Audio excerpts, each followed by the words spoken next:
I love my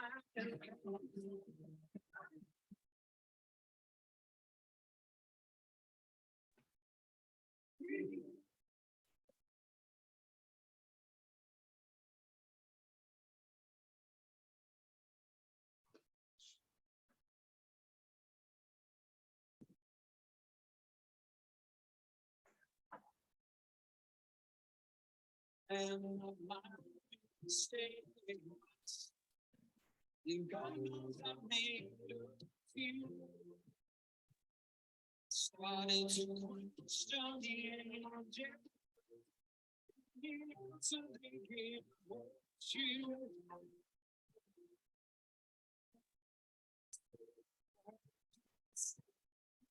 I wish I could take it from you.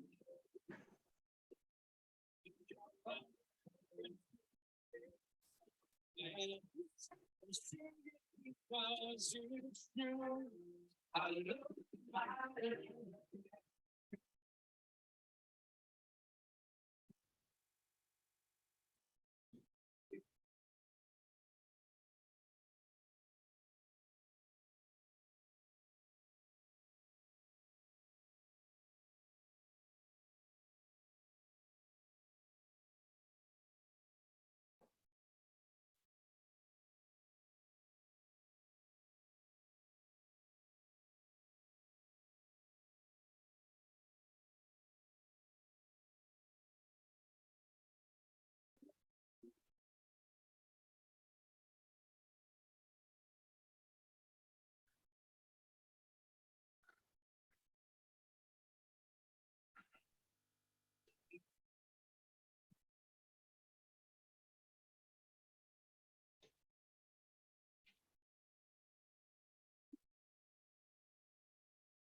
Hello, everybody, and welcome to the second call over the 7-day intensive Perfect and Prosperous You. I'm so excited to bring you today's call. So welcome for those of you joining live and those who will be listening back. Welcome, welcome. Okay, well, don't be shy. If you're not showing your camera, feel free to join me. Feel free to have a face-to-face chat. Doesn't matter. This is a beautiful opportunity to release the mask, and release the layers of, we want things to be perfect. We might be driving, we might be putting on our makeup, we might be having breakfast, we might be on the couch, pajamas, whatever it is. I invite you to start unclothing these layers that we hide behind perfection. And if there's any questions that have come up, this is now your chance to ask them. I actually haven't had many that have come through. So I thought, well, if nothing comes through, I'm just going to give you an opportunity to go deeper. All right. So first off, how did you guys go with the last lesson? Because last lesson was all about really aligning with your perfect you. Okay. It really is about connecting with the perfection within. And here's something that I've recently realized. I don't know if I shared it on the last call. I definitely shared it yesterday in Love and Prosper. But I feel that the person who is most of a perfectionist and trying to do everything right, number one, that comes with entanglement of being taught you're a good girl when you do this. Oh, good girl, good boy. And so, as children, subconsciously, we get programmed that when we're a good boy when we do this, we're a good boy when we clean the dishes. Oh, we're really great when we keep our house tidy. Oh, we're such a good person when we did it ourselves, right? How, all these times when we're trying to get it perfect, right? And so then our adult life, we end up losing ourselves. Welcome to those joining. we end up losing ourselves because we're trying to keep up with an identity that is not who we are. Okay. I want to read you something, and if questions come up, let me know. And then I'll go through the questions from last week. But this is from moving on. Like last session, I spoke about, sorry, my son keeps dropping things in the background and he's making noise. I'm like sending him love and forgiveness right now for him to keep it in his fingers. So last lesson, it was all about coming back home. It was all about being yourself. It was all about coming back to this divine power and starting to feel about you the way that source feels about you. And the truth of the matter is we're human beings. And as long as we're human beings, we're not going to be enlightened all the time. So we're not always going to have the godly perception of ourselves or others. However, we can keep working at it. And as we release more of the false beliefs, the illusions of what's not there or who you're not, often we can write who we're not. I'm not this, I'm not that, I'm not, and it's not who we are that holds us back. It's who we think that we're not, and it's who we think we are. So therefore, the more you start undressing, okay, taking these layers off, these clothes off into who you think you've been, into the stories that have just been passed down automatically, subconsciously. So it's about coming home. And when we can come home, now we can have a more wider perception, a more abundant perception, a more faithful perception and godly perception of who we are. And now we can do the mental work of rewiring the subconscious. I haven't touched on the subconscious yet. Okay. We're going to do that on the next call, because right now we're coming back to spirit. But here's the thing that I see in the personal development space so much is people are wanting to just rewire their subconscious, rewire, disconnected. And it's like trying to vacuum with the vacuum that's not plugged in. Get me? And so what the shift that happens is when we align with the perfection of who we are, we start to feel loved, the gift of who we are. We start to feel that we are a miracle. And from this place, when we rewire, you're actually detangled at that point anyway, because you're out of the program. And now when you add a thought into that space, into this energy field, it manifests. Okay. Dear universe, I would love a new sale today. Bang, it happens. Dear universe, I would love, because now your thought doesn't have any resistance. Okay. Now you can use repetition and rewire it, and it's going to happen so much quicker and so much easier for you. All right. But the struggle and the strain comes from trying to change a mental program with disconnection of who we are. Okay. So I just really wanted to make sure that you are all learning what it feels like to be connected, God's perception of you. And coming back home, one of the things that my intention is more and more is that at the start of the day that I see everyone from God's perception, including myself. That everyone, to me, I see their light. I feel their light. And so even if they are out of alignment themselves, they're not in their own, beautiful place because they're disconnected. You don't let their disconnection disconnect you. So the more you practice and learn what that feels like to be connected to spirit, it may be as simple as doing a meditation and just visualizing. I was doing this the other night. It was so beautiful. I was visualizing light coming from within my heart. So within out, because it's the light's always within. So the within out, and the darkness just dissolving, any negative energy dissolving from within out from the heart field to the body and out. It's actually in one of the meditations I've created, and it expands out to the people you love, and then your friends, and the whole world, right? And beyond.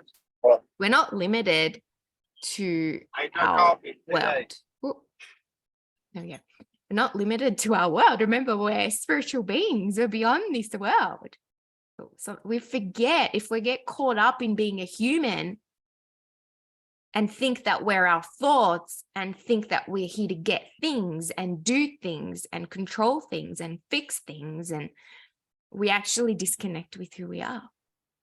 So how do we keep this spirit alive in this world where we're a human being too, right? It's kind of like, how do we make it all work? How do we bring it together? And the beauty and the gift is that we're humans to feel it all. There is programming, yes. But I believe our ultimate purpose is to come back to who we are, expressing our gifts and talents, expanding human consciousness, making our impact in our way, our difference. And the way to do that is to keep coming from who we are. More and more and more, the fears dissolve. More and more, the patterns, the paradigms dissolve. More and more, you become an example of what's possible. Your dream is what gets you to become a better version of you. Because the desire of having that thing, yeah, it could actually be led by ego. I remember someone asked Bob Proctor that question. You know, how do you know if the desire is coming from like spirit or from ego?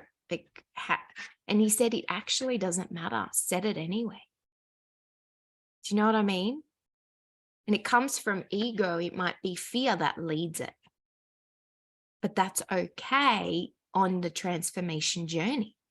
That's okay, because you're going to learn about yourself, and the journey there is about you coming back more to who you are, you see, to your spiritual perfection. That you're not poor, and you're not struggling, and you're not bad, and you're not wrong, and you're not dumb, or, you know, see all those limiting ideas, right? That you're not unlovable. So they're not God's perception, they're fear-based thinking. So that's the lie. But the lie can feel really real. And that's why we're all living in our own individual worlds based on our mental programming and how connected we are to who we are naturally. And that was the question that I asked. Actually added it. I didn't go through this on the call. I added it after. I asked in question 6, who are you? Who are you? And some of that what might come up is the identity still. I am a mom. I am a daughter. I am a business owner. Who am I? So who are you? And you start to go deeper. What are you? How often are we asked that question? What am I? What am I? So who becomes an identity, and what is now what we're made of? And that is that connection. When we are connected to spirit, we're connected to our power. This is where our faith is born. This is where our faith can transform anything. We've got to work in harmony with this power. Okay, so I want to read you something. I really love this because this is the opposite of what I'm teaching. Okay, this is the ego. So staying in love and having divine perception, okay, is one thing. But let's understand what it's like to have fear-based thinking, because now you're going to see, oh, wow, I fall in that trap all the time, some of the time, most of the time. And once again, the key is about being honest, vulnerable. There is absolutely, I actually think a person who's able to be honest and vulnerable with themselves is the one that transforms the most. It's easier for them to transform.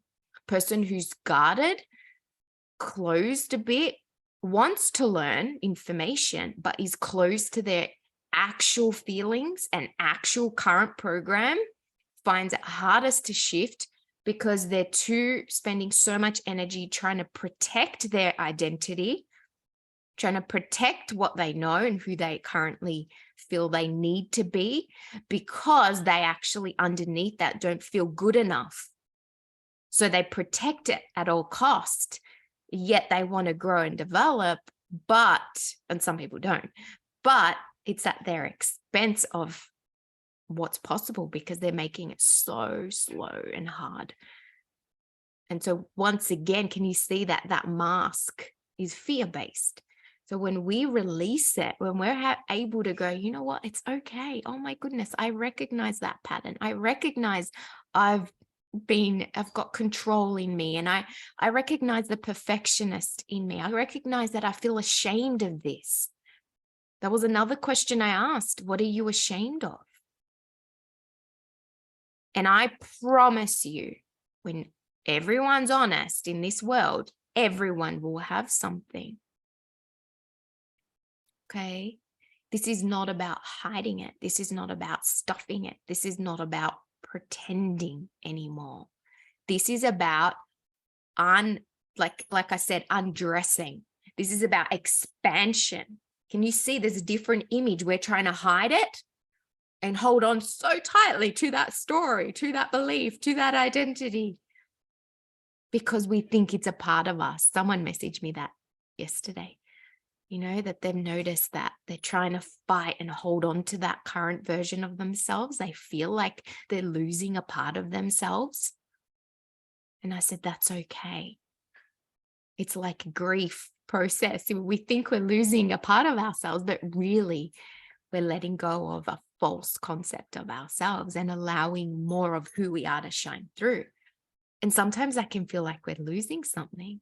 It's okay. We don't have to know why we're feeling something. We don't always have to find, oh, that's why. Oh, that's why. Oh, understand we're beyond intellect. We're spiritual human beings connected to this power. We're all knowing, we're all powerful, and we're ever present. We're created in divine image. So there are just going to be sometimes you feel something and it's okay. You don't need to judge it, label it, connect it to anything. I'm notorious. Hands up. I want to know why I'm feeling this. I want, all that does is it slows it down. It's like trying to run a race where you're focused on your breathing, or even doing an ice bath is a better example, because you really have to go inward and someone's distracting you, chit-chatting, and you're like trying to distract you, when the magic happens when you go inward. The body relaxes on its own. The heat kicks in on its own. The endorphins work. But when we're being distracted, all we're doing is we're disconnecting. We're just trying to hurry it up. We're just holding our breath. Is that living? Is that the full experience of the process of spirit flowing to and through us? You see? And so there are things that will come up, and I would encourage you to go, wow, I'm grateful for this awareness. We're untethering from patterns, remember? We're untethering from generational things.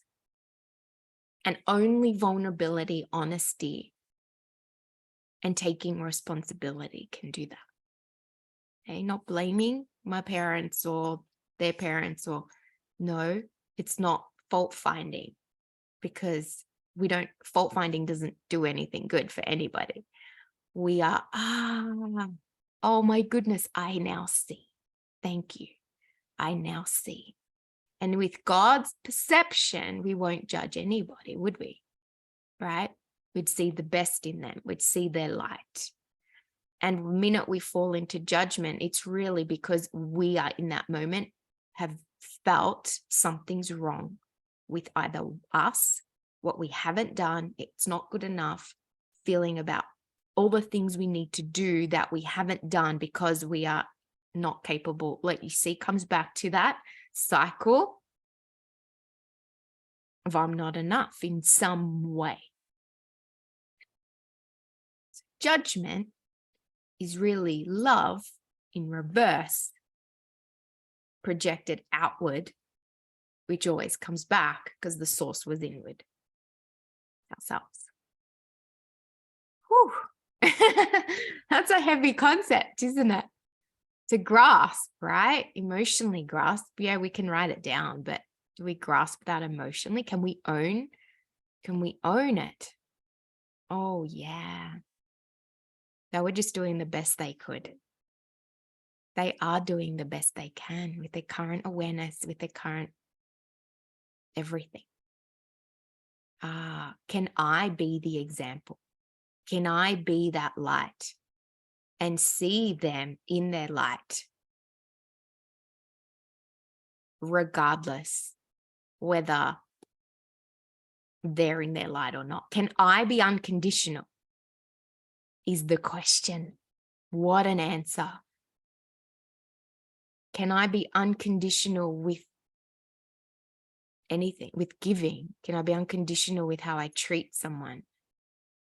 And what that means is, I love the example. I know this is probably not the exact example, but if you were to give a homeless person $100 or $500 or $1,000, and they stood there and they ripped it up in front of your eyes, you know you're unconditional if you love them anyway.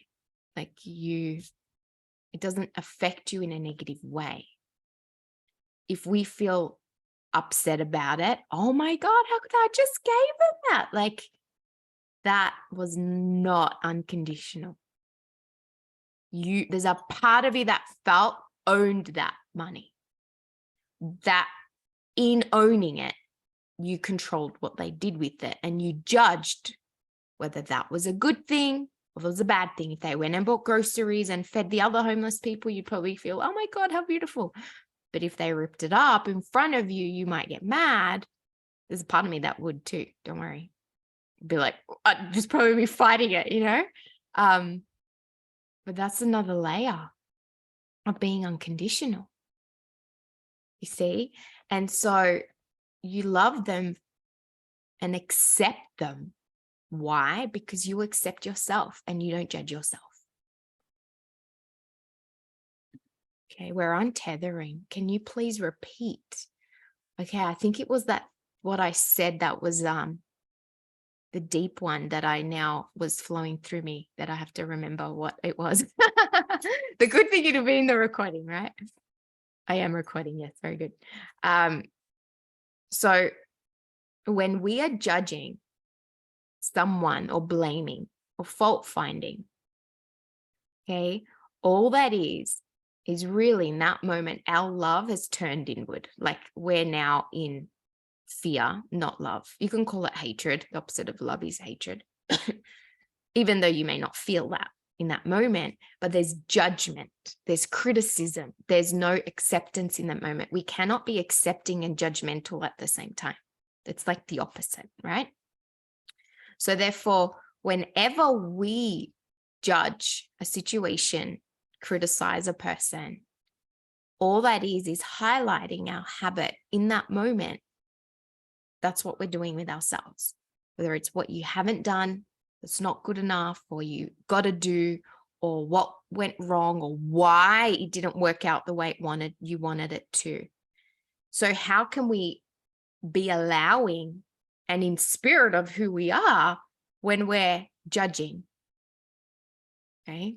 All we're doing is projecting outward that pain or hurt that's been activated in that moment. That's all that is. Okay. So if you really want spirit to flow through you and you want to feel that power that creates worlds, and then use that power, we rewire the subconscious, and then you use that power to express those new beliefs and habits and results, right? you're going to have to learn how to connect and stay connected and practice this connection. What it feels like. I know, like I'm seeing Susan here. Like I know you know what it's like to feel that love and that light and your heart full of gratitude. And you probably all have been here many times. But then what can happen is like something triggers and we're out of it again. And all that is a story or a thought that tends to come back to us. And it tends to come back to judgment about us, what's not enough. So, for example, I might be judging and telling one of my kids off because they've made a mess. Okay, like they're eating and they've dropped food everywhere and dirty stuff. And really, what that is, if I go deeper, okay, the superficial level, they were at fault. Okay, that's not spirit. Okay, that's the blame. That's the human that wants to find fault, right? Okay, let's go deeper. All right. So I'm judging him for the way they're eating. I think it's not good enough. I think what they did wasn't worthy enough to be validated. Okay, why? Well, because when I was a kid, that's how I was treated too. I was judged by how I ate. So I learned to be really neat at eating. Therefore, anyone that fell outside of that, out of that lens, they weren't good enough. That action had some fault in it. That's judgment. You see? And so as long as we hold judgment, what will happen is we'll limit our possibility. We'll limit the joy. We'll limit the kind of people we could attract because they've got to fit in this box all the time. You'd be this, you could be this, you could be this, you could be this, you could be, right? But guess what happens to us? The minute we're messy or something happens, God forbid, that'll be an instant trigger to get out of alignment of who we are. And therefore, we're chasing the good vibes, but silently, we're pulling ourselves out because we're judging ourselves. Oh, damn it, I did it again, and therefore that thing will control you. So you can't have a good mood unless the kitchen's all tidy. You can't feel happy unless everything's neat and orderly. And that is where perfectionism comes in, control. And what we're doing is we're untethering this need for control. We're untethering the judgment. Because if we judge, it means everything else is not good enough, not as good as that thing. That's all that is. That's a label. And so we, over the years, have labels within ourselves. We've been labeled, good girl, good boy, every time. Washed your hands, good girl, well done.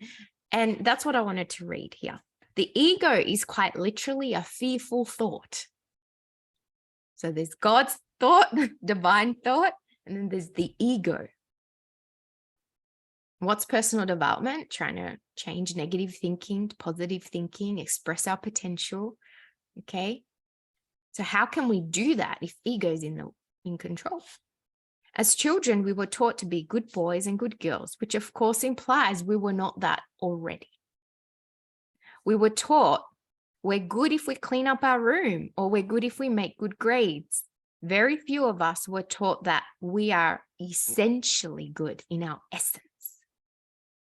Very few of us were given a sense of unconditional approval, a feeling that we're precious because of what we are, not of what we do. And I'm going to add to that, and not of what we have. So we think we're more worthy when we're married with children. We think we're more worthy when we have a house paid off. We think we're more worthy if we own 5 homes, and the more homes we own, the more worthy we are. Okay. I'm not to say not to desire those things. What I'm saying is you don't need those things to feel more worthy. And here's the key. When you feel worthy with or without it, and you feel the wish fulfilled, it starts to come in because there's now no resistance. And you see that. We keep what we want away because of the resistance we have about it. Makes sense?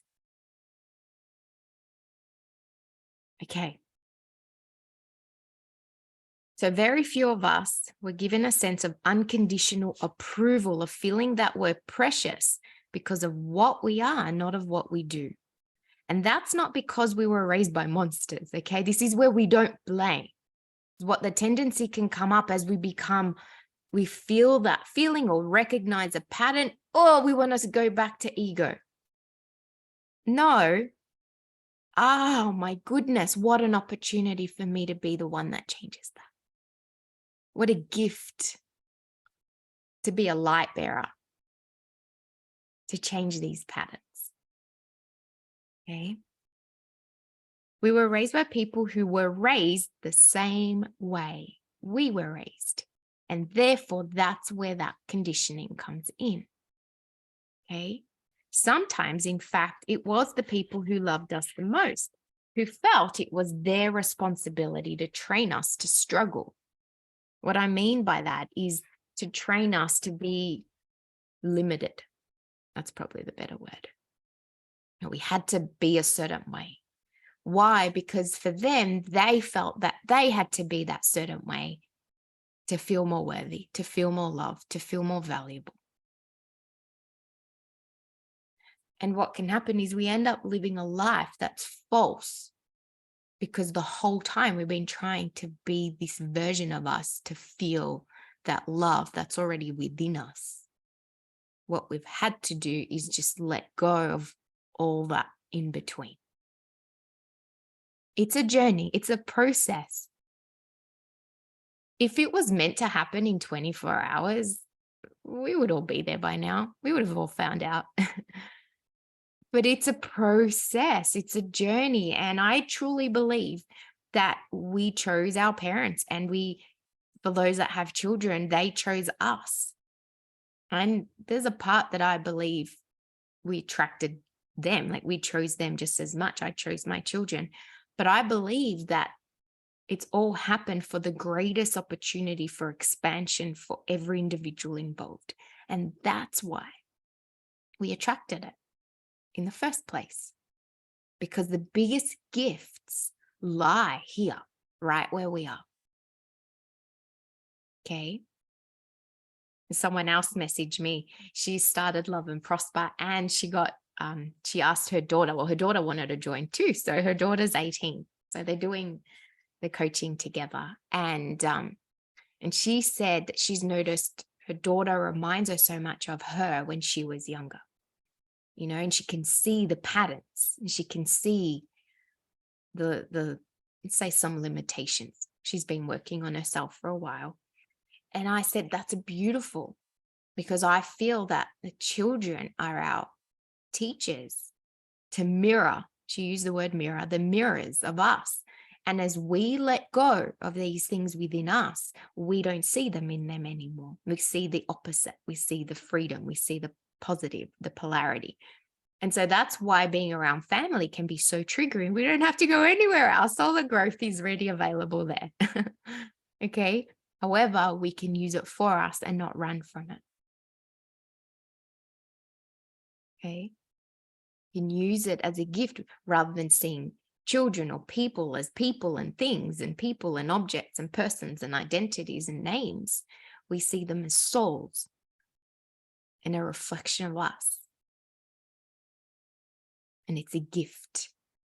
And so the person who's awake and aware will help the other person feel their own light, their own purity, their own love, and in doing so will dissolve that limitation.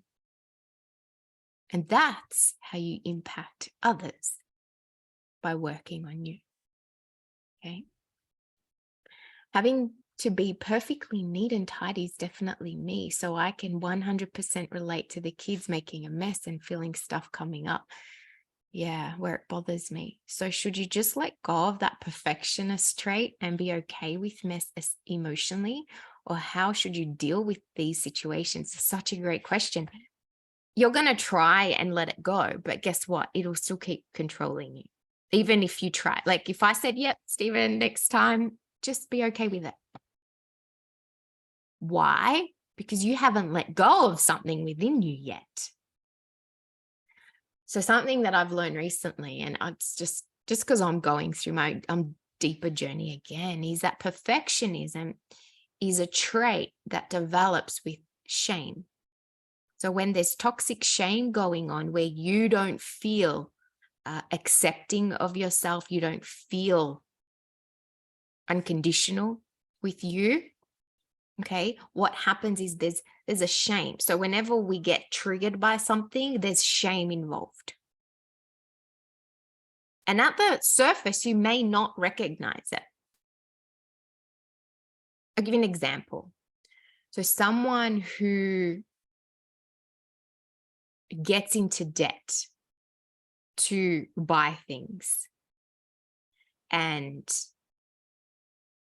wants to look and feel like they're doing well and progressing, and right, they will do that because there's a shame at the root of that what they are, who they are, and what they have is not enough. It's not good enough. So they will choose a desire above a need, even if going into lack at a need level. Okay, basic security is a human need. So they'll put themselves in a place of insecurity because the pain of that shame of not being enough is greater than not caring about what other people think. So I can say, oh, just don't care what people think. But has that actually shifted anything within? It's letting go of what's actually going on. It's the cause. It's the driving force. It's like an example of someone who's been in a negative situation of being molested, right? And they become this advocate, and then they now want to be a police officer.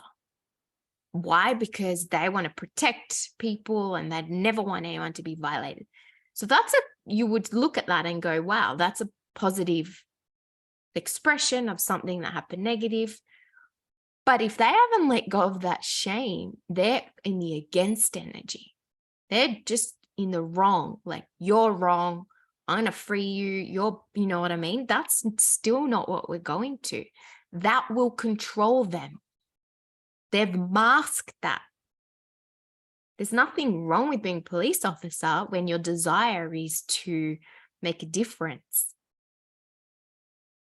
But I guarantee that person will be triggered if they know that another person's molested someone else. That will bring up stuff because that hasn't been healed, you see.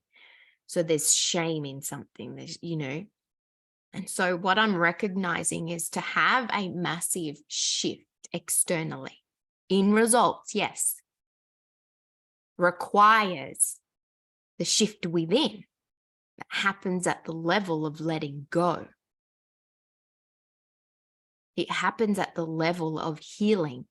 It happens at the level of coming back to love and being loved and being worthy as you are.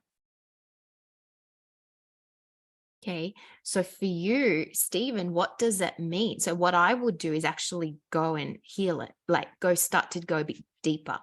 And I would write down, this is a mental process. I would write down, what does it mean when my children are messy? When I see mess, how does that make me feel? Rage, upset, like out of control, maybe, blah, blah, blah. Okay, whatever you write down. All right. And then you can ask yourself, what does it mean for me when I make a mess and I do something?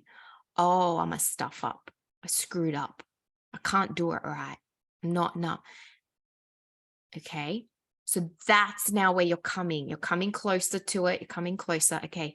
Now,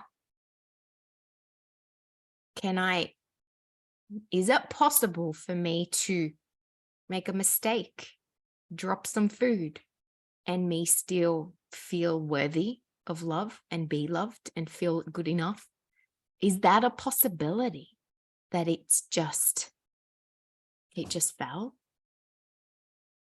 So what we're doing is our worthiness. What's happening here is your worth resides on how perfect you do things. So what does it mean if something doesn't work out? Well, guess what's going to always come up? Not good enough. Is it possible to be perfect all the time and have perfect thoughts? In this world, it's not. So until you heal that, you'll never be free, because you'll only feel a false concept of freedom when you're doing well and things are perfect. But is it real freedom? Freedom is unconditional. Can you love yourself whether you drop something or not? Do you feel worthy as a person? Forget husband, because they're now identities. Do you feel worthy whether something works out or something doesn't? Whether you make that sale or it doesn't work, does your worth reside on that? So now that's where we're working at here, is where's your worth leaning? What are you conditional about when it comes to you and your worth? And I promise they'll be the things that you want the most. They'll be the things that trigger you the most. I should say want, I should say need, because we can want something, but it doesn't control us. But the things we need, that's right, Ollie, controls us. Okay. And so that's what we want to do, is come back to love. So I'll read the rest of this little paragraph. I don't think it'll make sense now. Sometimes, in fact, it was the people who loved us the most who felt it was their responsibility to train us to be limited, to struggle. Why? Because the world as it is tough, and they wanted us to make good. So in their perception, it's rough, like it's tough, like they're just trying to do the best. They're trying to help you be the best. They're trying to equip you to do the best in their way. Okay. We had to become as crazy as the world is, or we would never fit in here. We had to achieve, make the grade, get into Harvard, get married, have that house, make that money, drive that car, right?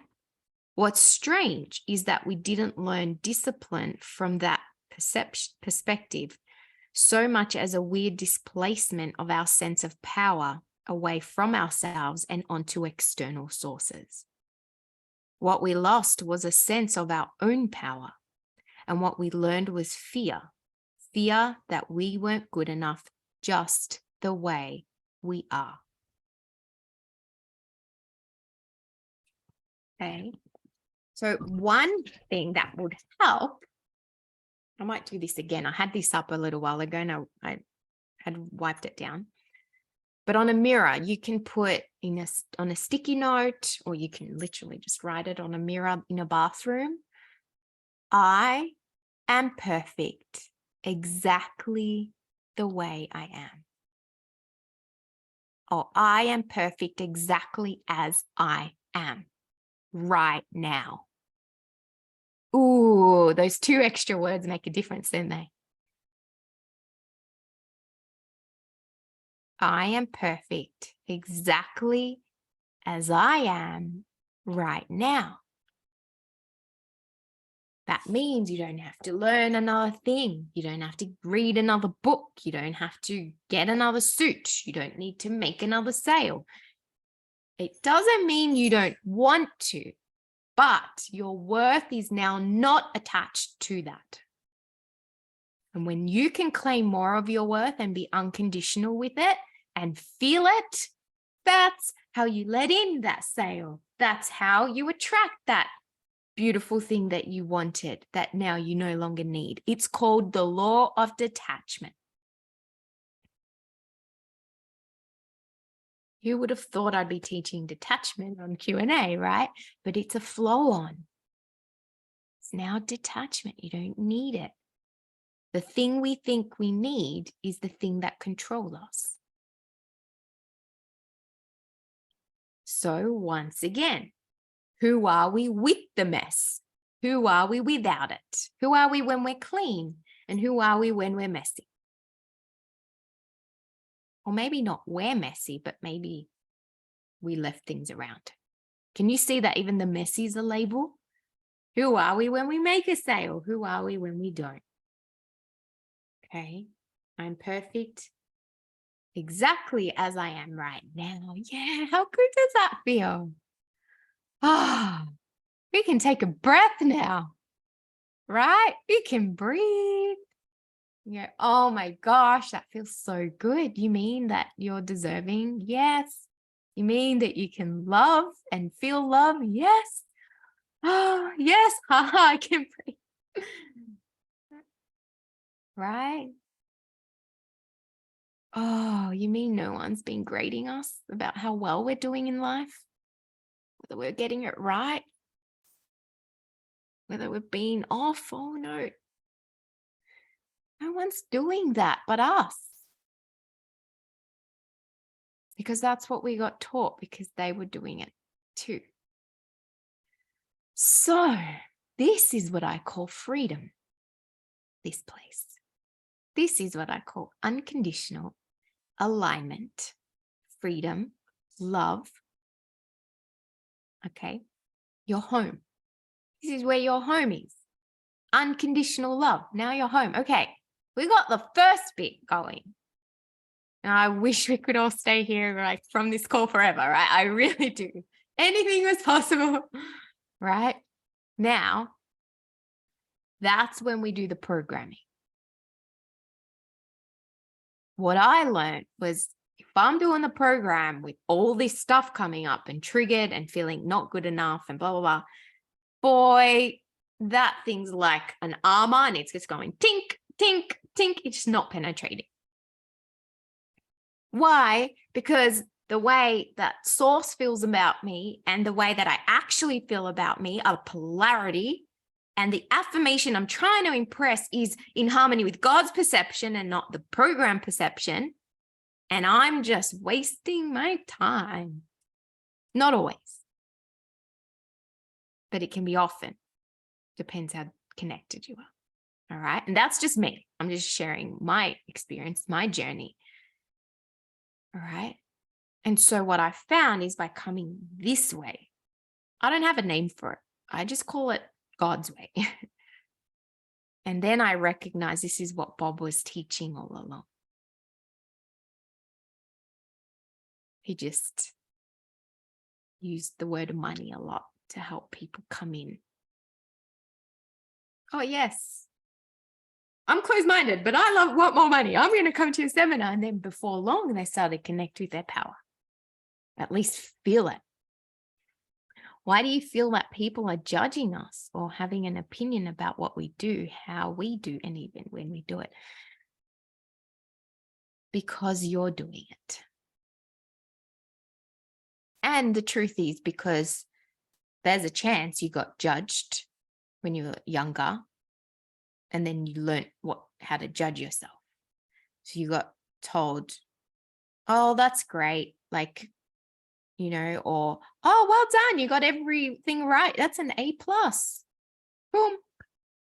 Or it was just not school. It was just playing sport. Oh, way to go. You're amazing.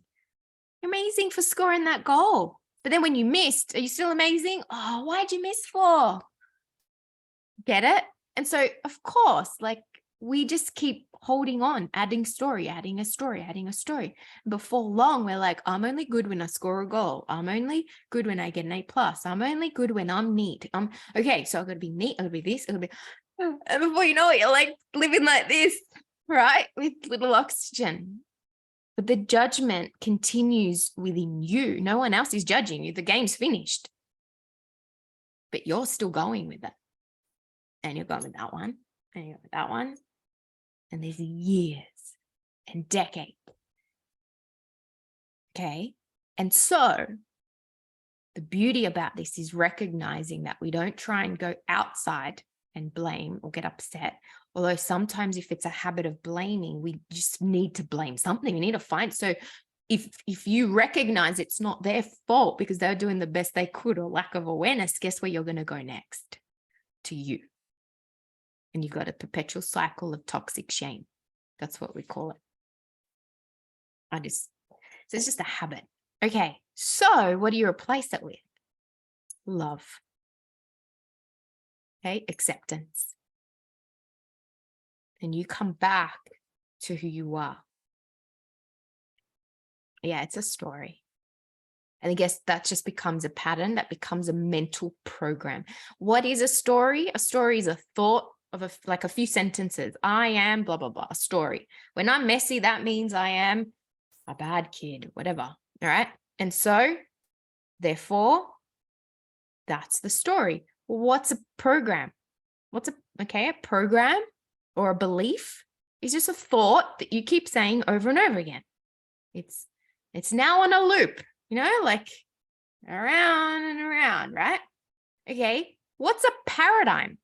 It's just lots of beliefs that are going round and round on a loop that are keeping you where you are.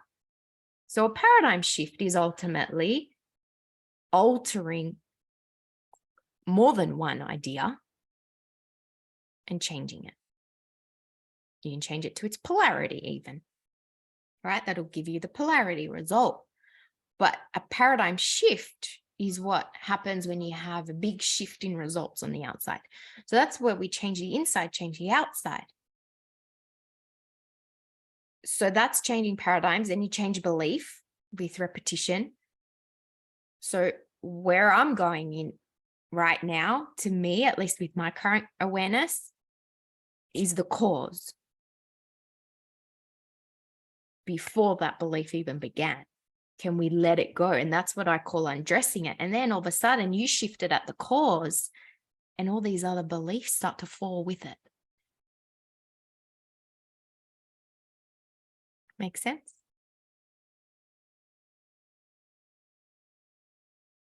Okay. It is an opportunity not to care what they think about us. Yes. But in saying that, I sense your separation because you think it's us and them and us. And the world teaches us about separation. Okay, us and them. But once again, that's not divine perception. Because when we're in the divine, we're not feeling separation. We're not feeling that we're here and they're there. That we're one and we feel the oneness.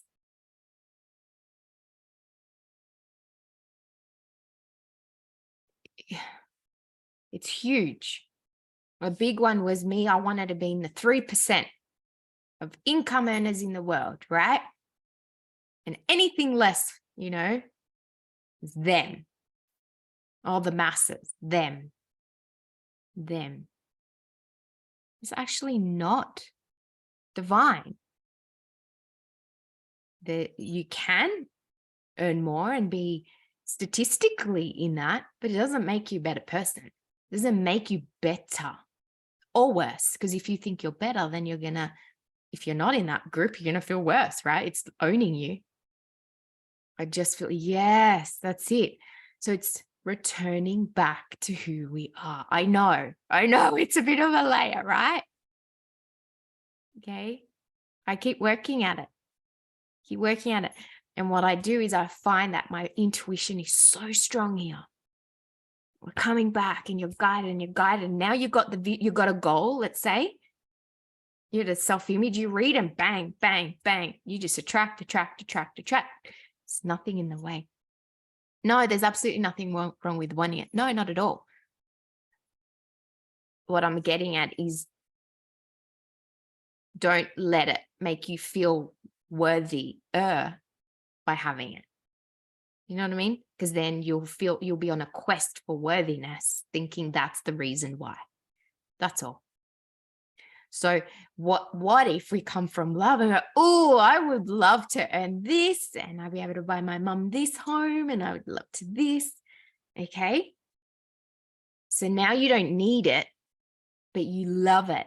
And you know that every desire and every dream is because God and Spirit wants you to express it and have it. Right?